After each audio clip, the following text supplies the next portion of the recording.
Emang bisa? Bisa? Bisa? Saya berdiri aja ya.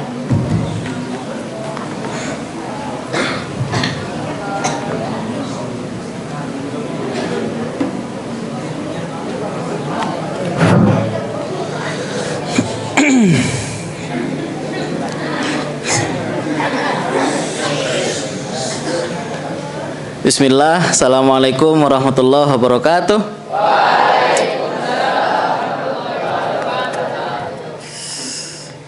Lapar nggak? Haus? Haus? Bayangkanlah es teh. Bercanda. Tinggal bentar, sabar. Abang kasih dua pilihan. Ya, saya kasih dua pilihan. Kalian pengen saya ngomong apa? Pertama, tentang yang healing. Kedua, tentang yang gaib-gaib.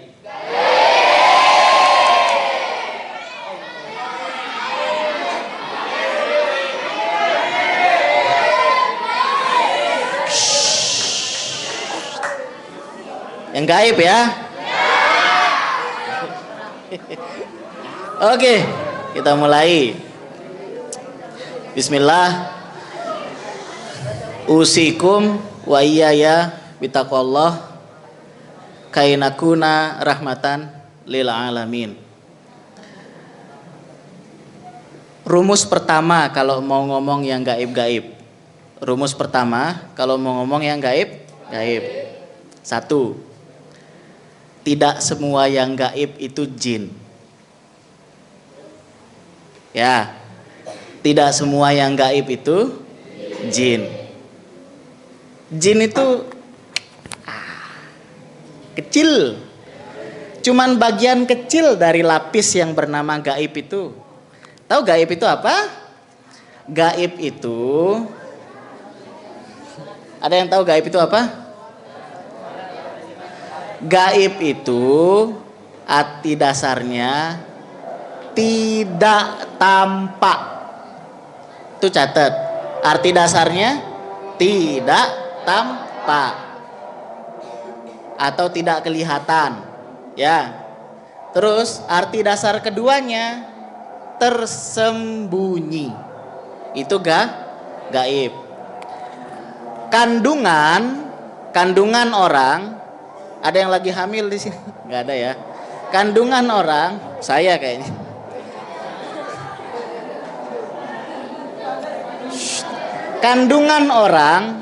Kandungan seorang perempuan itu namanya gaib.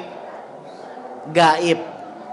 Bahasa lainnya batin, karena dia di dalam batnun. Tahu batnun? Perut. Kata batin itu asal katanya yang tersembunyi di dalam perut, batin, batnun. Kalau sudah keluar, orang sebutnya apa?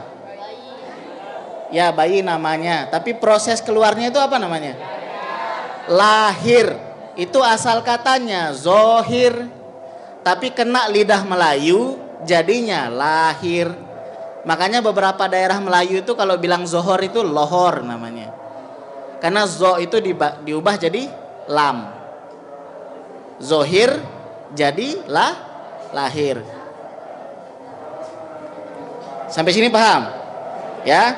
Gaib tidak selalu berkaitan dengan jin. Apapun yang tidak tampak kita bilang dia gaib. Misalnya dalam kelas, di dalam kelas. Aina fulan, goib ustadz.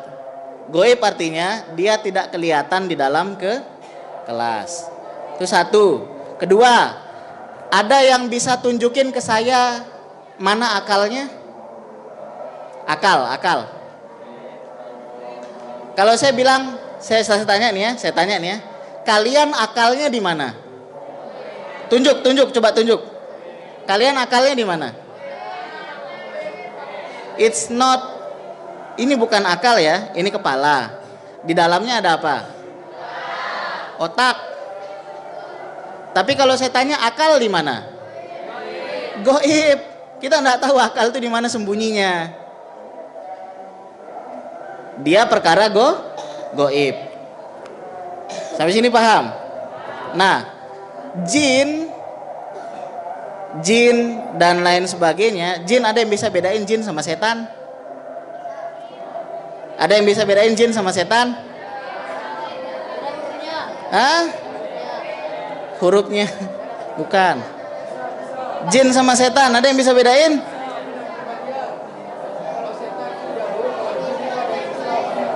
Sini kamu. Sini.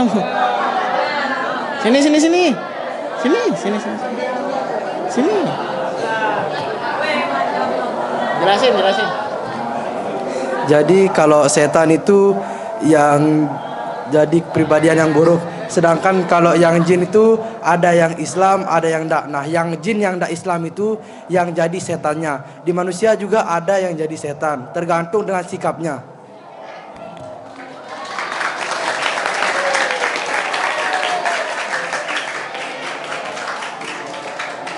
Jawaban tadi betul, tapi ada yang lebih tepat. Jin itu makhluk lain selain manusia. Dia tidak tampak. Saya enggak kelihatan dong. Hitam saya ini. Matiin lampu, gaib saya. Ya. Jin itu nama spesies. Kita sebutlah dia spesies. Kalau setan itu apa? Setan itu sifat. Jadi ada jin yang bersifat setan, ada manusia yang bersifat setan. Ngerti? Bisa dipahami? Ada jin yang bersifat setan, ada manusia yang bersifat setan. Misalnya ada temanmu lagi tidur, ya, sebut saja temanmu itu A. Lalu dia lagi puasa ini, terus dia tidur, si A ini kan ibadah ya. Ada temanmu namanya B, datang dia berjingkat-jingkat terus ditarik bulu kakinya, bangun. B itu meskipun dia manusia, tingkah lakunya setan. Makanya tiap kali bilang auzubillahi minasyaitonirrajim tuh ambil cermin, ngaca. Saya berlindung dari diri saya sendiri supaya saya tidak tergoda untuk berbuat jahat pada yang lain gitu. Mengerti? Jin sama bedanya jin sama hantu apa? Katanya di sini sering ada hantu ya? Katanya. Belum pernah saya lihat. Oh, sekali. Jin sama hantu ada yang bisa bedain? Ada? Yang Putri? Ada? Nggak ada. Oke, kita bahas lain kali aja. Nah, yang gaib itu banyak. Malaikat itu juga gaib. Ya, malaikat juga gaib. Para nabi yang tinggal di langit ke-1, ke-2, ke-3, ke-4, ke-5 itu semuanya gaib. Surga neraka itu juga gaib. Alam itu dibedah jadi 4. Yang utama ada alam nasut, tempat kita. Itu dia enggak gaib, kita kelihatan nih alam nasut. Tapi ada yang di atasnya lagi, alam malakut. Di atasnya ada alam jabarut. Di atasnya lagi ada alam lahut. Di atasnya lagi ada alam haut. Itu semua gaib. Gaib.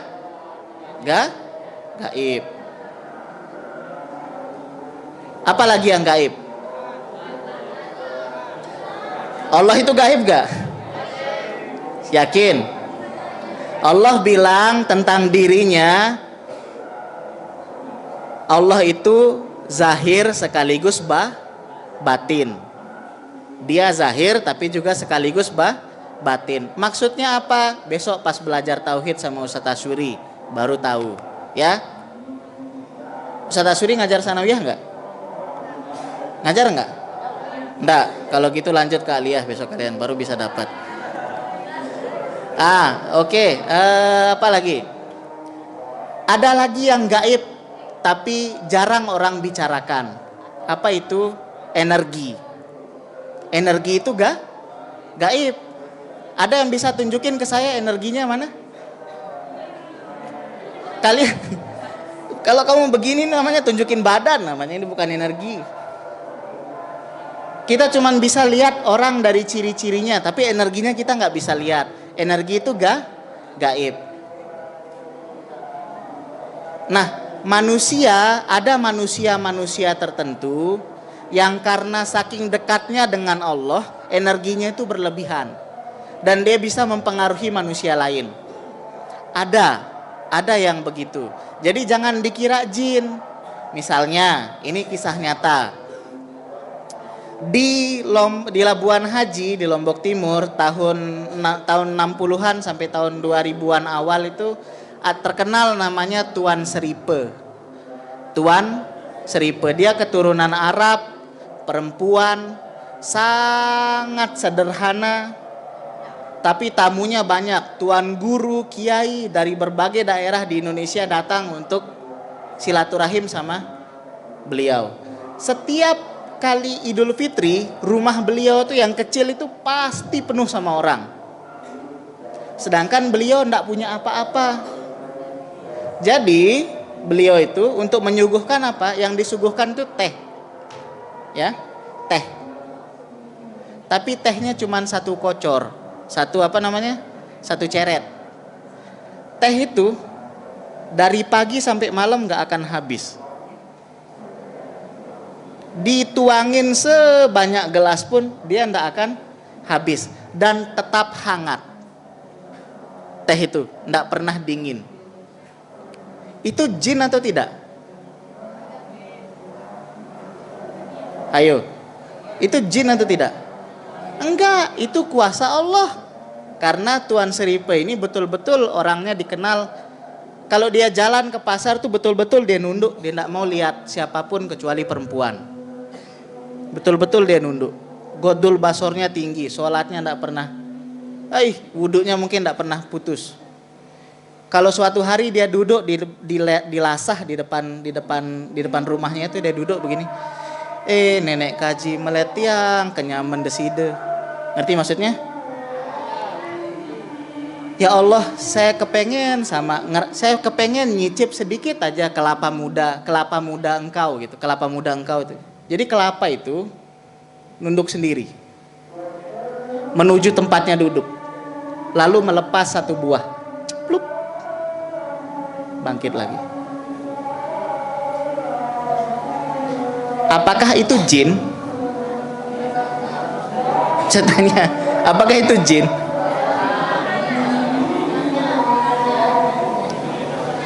Apakah itu gaib? Ya, karena ada proses energi di situ yang kita nggak lihat. Allah yang memungkinkan. Dan kisah-kisah kayak begitu tuh banyak sekali. Semakin bersih hati seseorang, semakin Allah berikan kemudahan-kemudahan atas energi yang tadi itu, energi yang gaib tadi itu. Banyak. Dan itu semakin meningkatkan keimanan kita. Kalau bisa kita akses itu, energi kayak begitu itu, untung banget kita. Kita bisa menambang emas, tapi tidak menghancurkan bumi. Ya kayak kakek-kakek zaman dulu lah. Dia tahu di mana, di sebelah sini ada emas nih di bawah gitu. Padahal enggak pakai alat, enggak pakai apa gitu. Di sebelah sini ada emas. Dia ritual terus habis itu gitu, tiba-tiba dapat emas. Dia dapat emas, buminya tidak dirusak. Coba kalau tambang emas yang sekarang sudah keruk-keruk emas, bahaya hidup. Nanti emasnya juga dicairin pakai cairan merkuri. Cairan merkuri itu pasti akan berdampak pada tanah, pada makanan, anak juga bisa kanker. Baru lahir itu bisa cacat gara-gara cairan merkuri. Seperti yang terjadi di tambang emas di beberapa tempat lah, di Sekotong misalnya. Anak-anak aliyah pernah kayaknya pergi ke sana ya. Untuk riset ya. Kalau pakai yang gaib, mungkin saja kita bisa mengurangi biaya-biaya yang mahal kayak tadi. Tapi tentu tidak kita gunakan untuk itu. Yang saya ingin katakan adalah semua yang gaib tidak selalu berupa, tidak selalu tentang jin, tidak selalu tentang yang kelenik-kelenik. Ada orang yang bisa mengakses hal-hal yang gaib karena hatinya bersih. Semakin bersih, semakin bisa dia mengakses hal-hal yang gaib. Sampai sini paham? Sampai sini paham? Kisah sederhana terakhir sebagai penutup. Ini juga dekat dari kehidupan saya. Almarhum guru saya, suatu hari kita mengaji pada jam, sampai mungkin kita waktu itu 1:30 malam ya. Masih kita mengaji, saya sama guru saya. Datang pemuda 3 orang, tengahnya itu dipapah. Dipapah maksudnya saling ya dipapah lah gitu. Satunya yang di tengah tuh nangis sambil enggak bisa bawa kakinya, ini dipapah gitu. Nangis, kenapa gitu? Ternyata dia kena sihir. Sihirnya itu cukup wow lah. Tulang telapak kakinya itu hilang. Tuh telapak kaki? Nih. Telapak kakinya hilang. Jadi dipencet sama guru saya, ceplot gitu. Sampai dalam dia. Tapi karena penasaran saya lihat juga. Penasaran. Sama guru saya dielus-elus telapak kaki itu. Tulak kan ya, tulak. Periak anak nih gitu. Kasihan nih, kembali gitu. Kembali dia tulang itu. Gaib sihir atau enggak? Gaib atau enggak? Apakah itu selalu tentang jin? Sihirnya tentang jin, tapi mengobatinya tidak selalu tentang jin. Kuasa Allah Ta'ala, biar bagus tauhidnya. Sampai sini paham? Itu saja, terima kasih banyak. Assalamualaikum warahmatullahi wabarakatuh.